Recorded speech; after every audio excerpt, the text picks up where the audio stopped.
Hey everybody, Jonesy here, and with the last official ride of 2023 in the books, it seemed like a good time to take a quick break and relax and regroup and look back at what the year has been and look at what should be coming up in 2024. So stick with me and I will share all of that with you.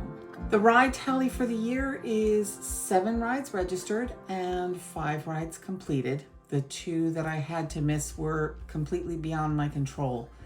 The first was the Proudy in July in New Hampshire. It's taking place right at the New Hampshire-Vermont border, and we had rented a place in Vermont. And of course, the Proudy was scheduled to take place at the end of that terrible week of flooding in Vermont. The place we rented wound up being flood damaged, and so we weren't able to stay there, which we found out about a day and a half before we were supposed to leave. We talked it over and we considered the logistics first and foremost of finding pet-friendly accommodations all in about a day. That is tough in the best of circumstances. More important though, the folks that were in Vermont needed the space more than we did. There were people who lost their homes. They needed a place to stay and start the recovery process. There were disaster relief people coming into the area and they were going to need places to stay. We certainly didn't need to be taking room away from any of those folks, so we decided the smarter course of action was just to stay home. What we did do was a virtual Proudy instead.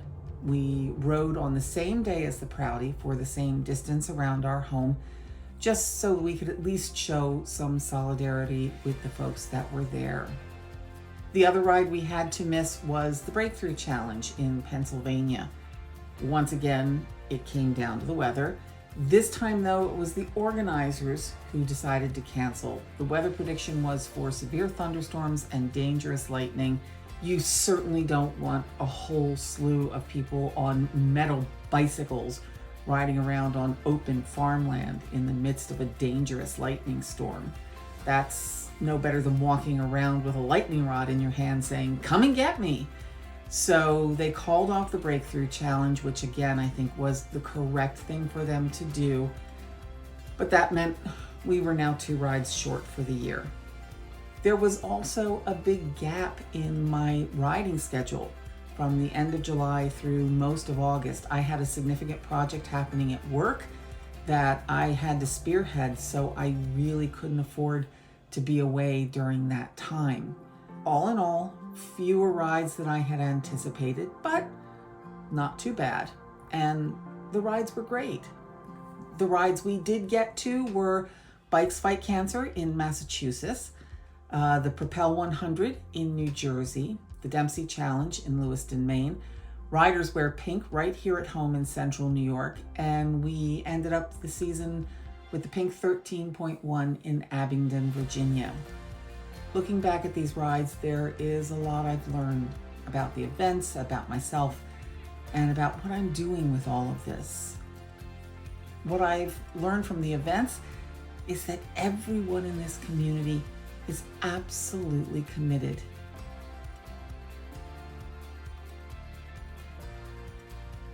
Everybody who comes to these rides comes with a purpose. They come with a goal. They come with a reason. They are warm and they are welcoming, and I have loved every ride that I've done. I've also discovered some absolutely gorgeous locations, places I've never visited before. We've been staying pretty much on the East Coast for this first year. That just seemed most comfortable for me, just to make sure it's something that I'm going to be able to do. Next year though, we're going to be going a little farther afield, so we'll see what happens as we head farther and farther away from home. There are also some things I've learned about myself as well with each new ride. The first thing, which honestly kind of surprised me, is that I really can do this. Despite my earnestness, despite my best intentions, I had some serious doubts as to whether I could actually accomplish this. I'm not some 20-something Tour de France professional cyclist, not by a long shot. And I've never been especially athletic. I've never been competitive. I've never been one of those people driven to achieve. It's just not me. But when I crossed the finish line at Bikes Fight Cancer, I was in tears because I suddenly realized, yes, I can do this. I mean, that was a real revelation to me. I can do this.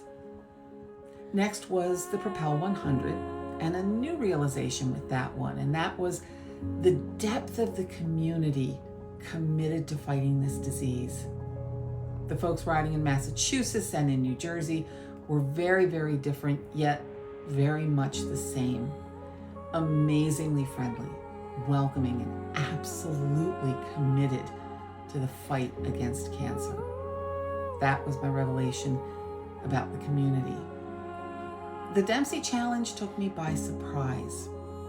We were coming to the finish line there, and this is a picture of me at the finish line. I didn't include it in the original ride video. The face that you see just looks horrible because I was crying so hard I could barely see.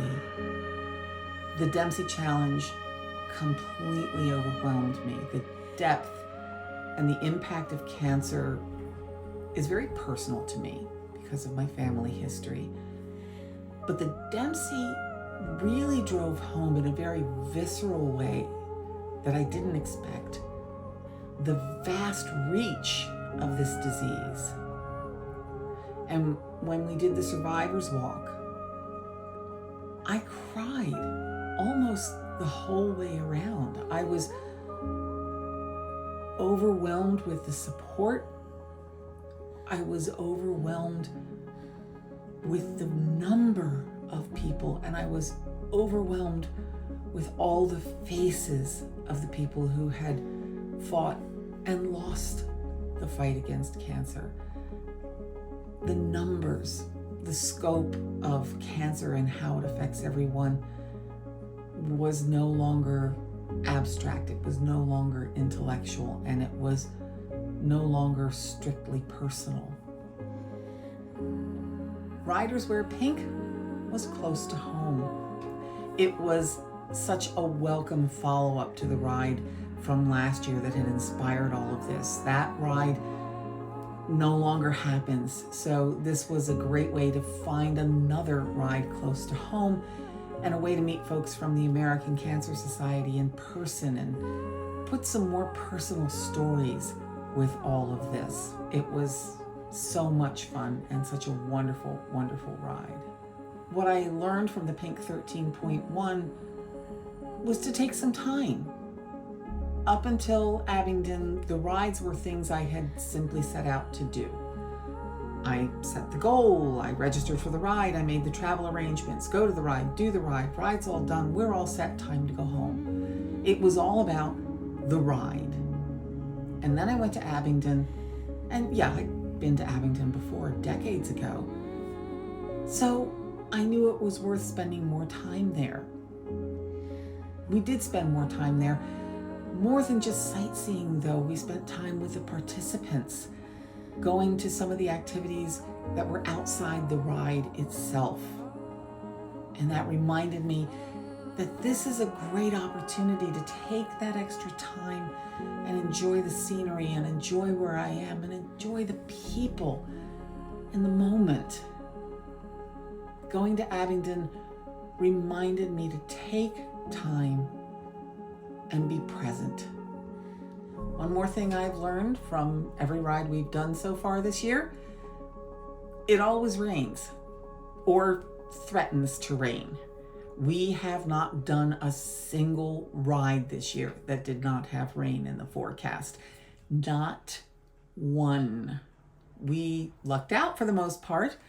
Some of the rides did wind up clearing up, and even the ones that we did wind up doing in the rain weren't too bad. But next year, maybe it could be just a little bit sunnier.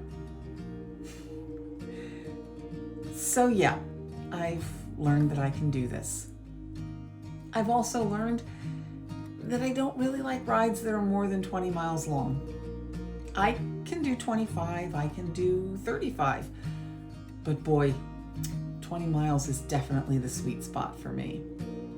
Who knows though, that may change over time. For now, I'm just gonna keep registering for the 20s though. Now it's all fine and good to look out over the past year, but I also need to look forward. First priority for 2024 are the rides. I have 14 new rides I'm hoping to do next year. Plus, I'm planning to return to Massachusetts for Bikes Fight Cancer and to Abingdon for the Pink 13.1. Some of the rides that I have in mind are still tentative. Not all of the 2024 dates have been confirmed.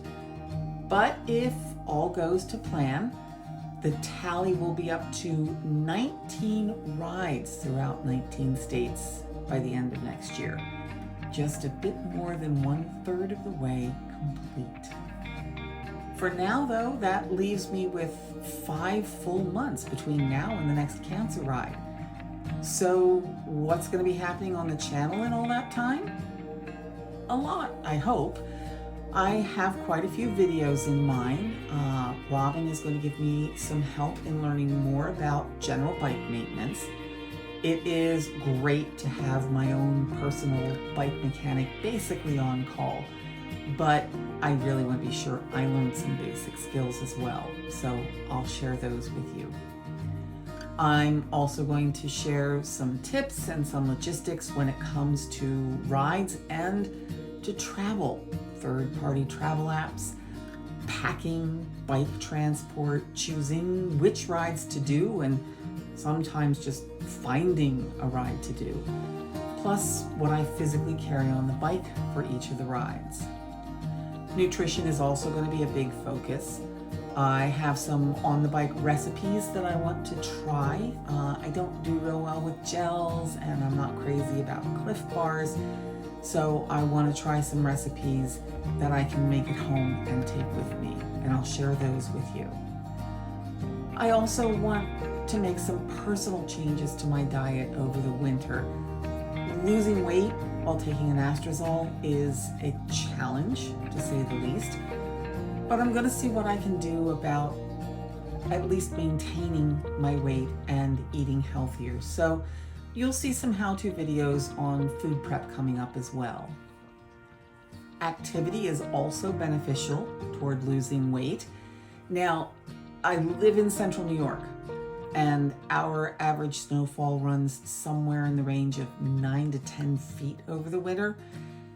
I'm not going to be doing an awful lot of long rides out on the road during the winter months, but I've cooked up a cunning plan for some indoor training.